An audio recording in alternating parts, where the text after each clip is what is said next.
I was in an airplane last week, and the flight attendant said, if we have air turbulence or something, the air mask comes down, and if you're with a child, don't put it on the child first, put it on yourself first. And I thought that's just a great analogy for estate plans.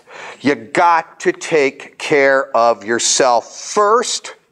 2, you take care and help your spouse. And 3, you take care of the family. And 4, you look at charitable organizations. But you got to take a look and take care of yourself first.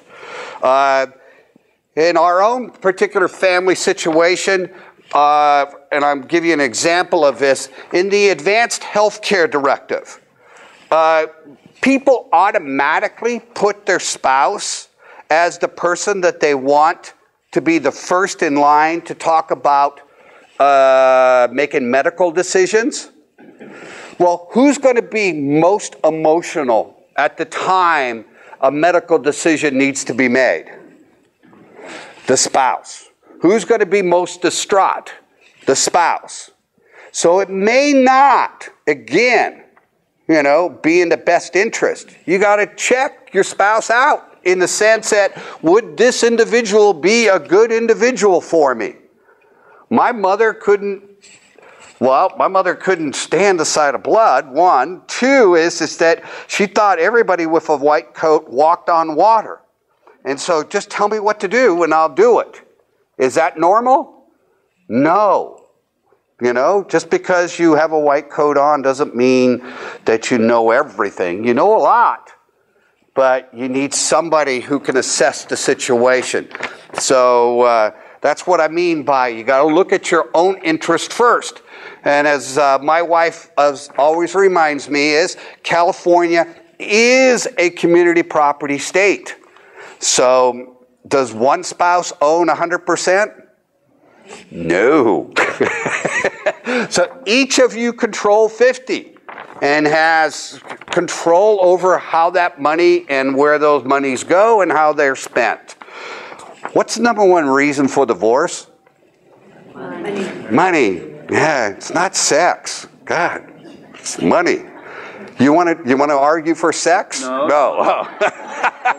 One thing, rare, but you could have a wife that doesn't like the husband, and you have a advanced care directive, and it could go this way. You mean you think it's rare that spouses don't get along with each other? No, I'm saying with the advanced care thing, should go this way, and she preferred going that way. She said, pull the plug on him. Yes. It's a good conversation that needs to occur. It needs to occur. And so it's to promote self-awareness, and that's what we want to do. We want to find practice suggestions on how to find competent and ethical advisors. We've got a variety of different attorneys who are going to be speaking throughout the 8 weeks. And so I have asked each of the attorneys who are going to be speaking to speak narrowly only in that one topic area. So we're bringing in an individual to do basic estate planning.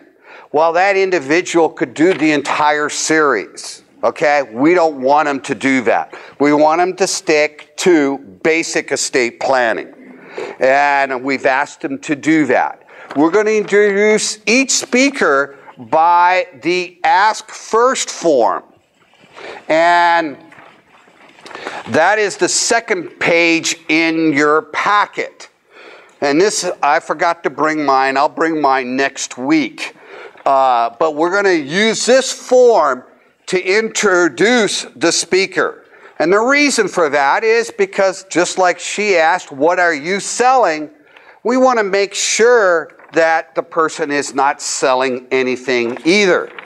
For example, what if we had an individual come in who is an attorney, and he also or she also has a securities license, and or an insurance license.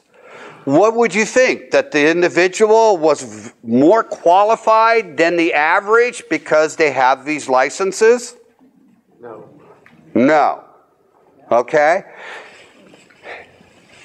Why would somebody have a license in insurance or in securities if they practice law? So they can sell it. Exactly. Do you want to be sold a product when you walk into an attorney's office? No, you don't. It is difficult enough just to stay up in the profession of estate planning. Just this year, we've had major changes in the estate planning laws, and we'll talk about that a little later on.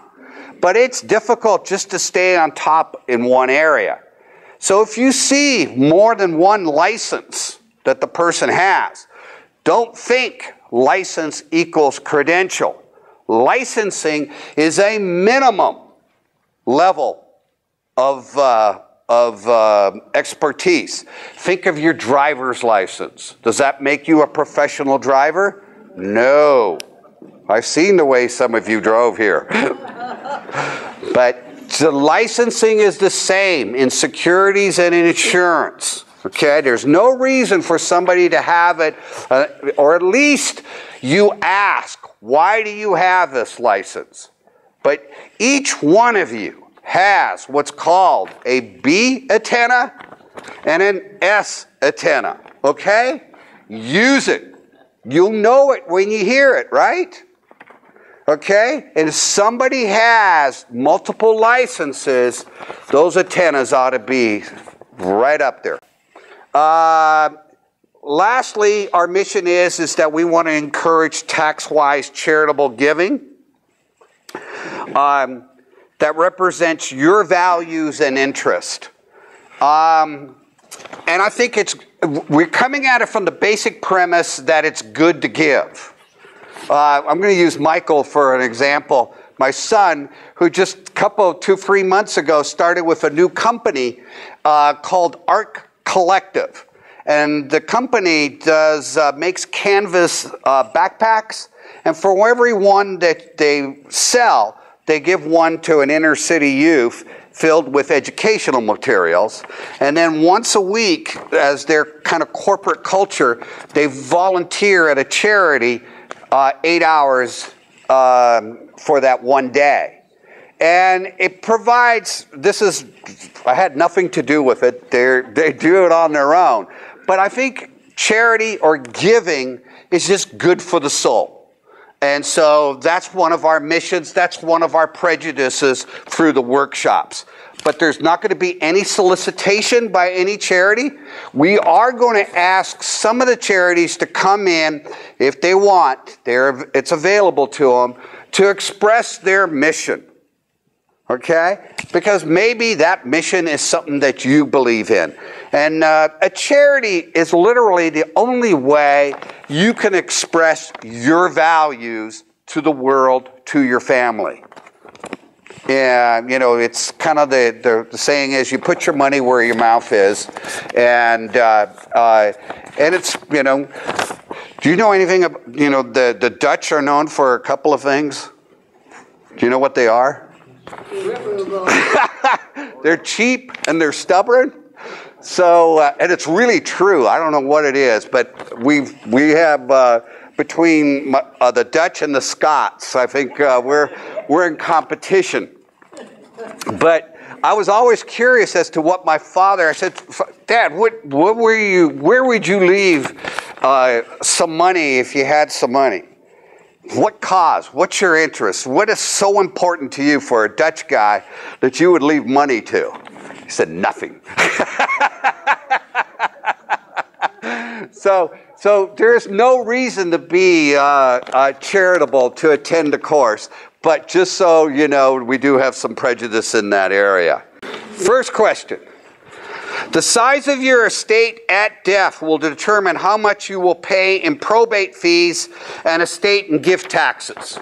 How many say true? Okay, you all coming back. It's false. What determines whether or not you're going to be, or your estate is going to be in probate? Yeah, but what are they going to look at? They're going to look at your will, yeah, but they're going to look at your assets, and they're going to check on title. So, if we know that a living trust is a methodology to hold title, and we know that a living trust avoids probate, what else avoids probate? Joint tenancy avoids probate, you know? And so the first thing we look at on assets is title. How do you have title to your assets? And what I think you all should have is a net worth statement. And if it's high enough, then I'll take you to lunch. Okay. See, my jokes are getting worse. Okay. So you got an asset you named like a house. Then you have title. Let's say, okay, you're going to have it in joint tenancy. And then you want to know cost basis. And you want to know market value. And you subtract your liabilities and you get your net worth. Each one of you ought to know this about all of your stuff. You could have a $10 million house and avoid probate, and therefore not incur any probate fees. So it's not the size, it's how you have title. Now,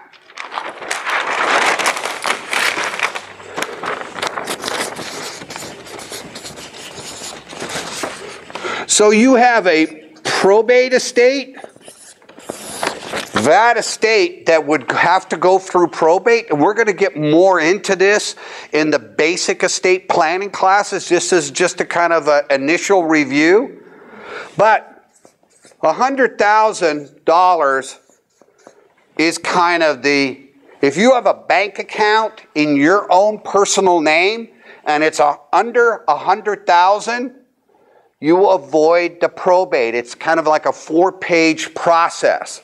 But if you happen to have $101,000 in that bank account, then in your own personal name, you would have to take that asset of that bank account and go through an entire formal probate process. Yes? When you say in your name, are you excluding the pay on death beneficiary statement? Correct. I'm excluding that. If it's just in your name. Paid on death is a methodology to avoid the probate by contract. If it's 101,000, is your probate going through 1,000 or 101,000? It would go 101,000 would go through probate. Okay. It'll cost you about $10,000. Okay? So you have a probate estate. Okay? Based on title. Okay? And then you also have a taxable estate. What consists of a taxable estate? Everything you own. Okay? That comprises of your taxable estate, regardless of title. They call it an incidence of ownership.